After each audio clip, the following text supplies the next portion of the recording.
Already একটা document পেয়েছি 2025-এ তারা যে একটা গল্প বা একটা শিক্ষার ভিতরে কি কি দিচ্ছে তার একটা নমুনা কেউ একজন লিক করেছে, এবং এটা আসলেই যে তাদের মধ্যে আছে সেটা আমরা কনফার্ম করেছি। তো সেখানে আমি আপনাকে পড়ে শোনাই। একটা গল্প তারা দিয়েছে, এটা আপনারা সব অনলাইনে পাবেন।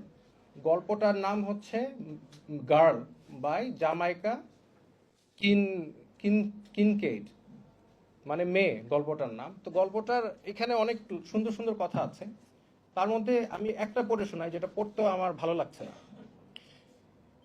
মা তার মেয়েকে বলছে, এইভাবে রবিবারে হেঁটে যাবে, Sundays try to walk like a lady and not like the slut that you have bent on becoming. এটার মানে হচ্ছে এইভাবে, মানে ভালোভাবে হেঁটে যাবে যাতে করে তুমি যেই খান কি না সেটা হতে চাও, তুমি যেটা সেটা সেটা না হতে পারো।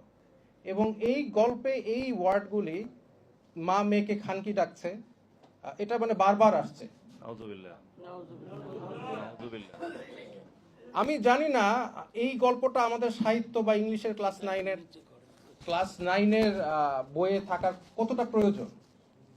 আপনারা এই যে ভাইয়া বলছিল যে আমাদের ইসলামিক, আমরা আন্দোলন করেছি ইসলামের জন্য, এবং উনি বলছিল যাতে ইসলামিক ভ্যালুজ রাখে, আমাদের সংস্কৃতি যাতে ইসলাম এর যে মূল্যবোধটা সেটা আসে। আমাদের নবী করিম সাল্লাল্লাহু আলাইহি ওয়াসাল্লাম কি এই ধরনের ওয়ার্ড ব্যবহার করা কোনো গল্প বা এই শিক্ষার মধ্যে দিয়েছিল? কোরআনে কি এই ধরনের ওয়ার্ড আছে?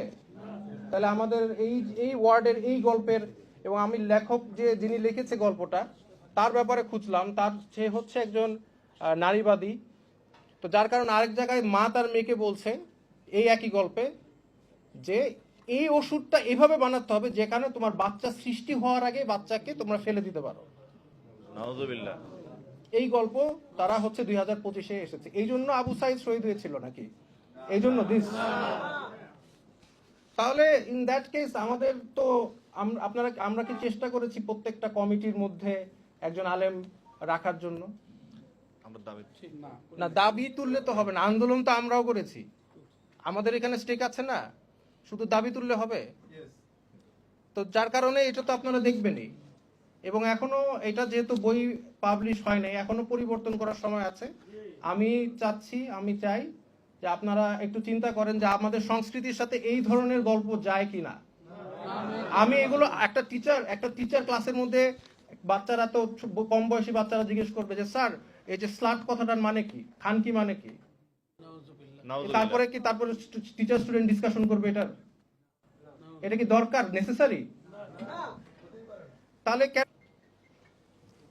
তো যার কারণে কালচার, আসলে আমাদের কালচারটা কি, আমাদের যে এই আন্দোলনে সব মতদর্শের মানুষ আন্দোলন করেছে, কিন্তু মেজরিটি মারা গিয়েছে, শহীদ হয়েছে, কেউ ভালহালায় যাওয়ার জন্য এই আন্দোলনে অংশগ্রহণ করে নাই, শহীদ হওয়ার জন্য আসছে। আর তাদের চিন্তাধারা ছিল ইসলামিক, কিন্তু এই ইসলাম কথাটা যে আন্দোলনের সাথে জড়িত সেটা মানুষ আস্তে আস্তে, কিছু মানুষ চাচ্ছে যে এটা চলে যাক।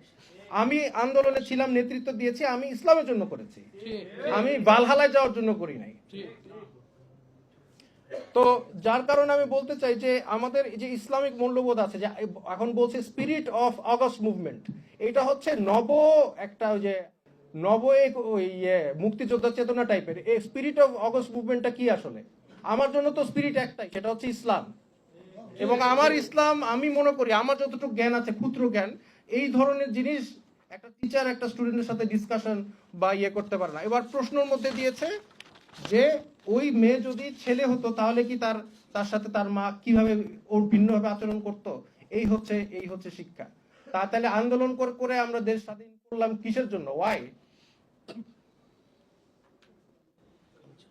তো এই সংস্কৃতি আসলে কি আমরা চেয়েছি? এটা আপনারা একটু চিন্তা করেন, ভাবেন, আর একটু এই জিনিসটা নিয়ে আপনারা একটু দেখেন যে আমরা আসলে এই ধরনের, এখনো তো সময় আছে, ছাপানো হয় নাই, যাতে আমরা আশা করি এই গল্পটা যাতে বইয়ে না থাকে। আরো আছে কিনা জানতে, এটা তো আরেকটা ভালো পয়েন্ট আপনারা বলেছেন, আরো আছে কিনা। এখন এই সরকারের ভিতরে তো ট্রান্সপারেন্সি নাই, তারা আমাদেরকে আগে দেখাবেন না তারা কি কি গল্পগুলো দিয়েছে, জনগণের সাথে ক্লিয়ার হবে না? সংবিধান কি পরিবর্তন করছে সেটা ক্লিয়ার হবে না?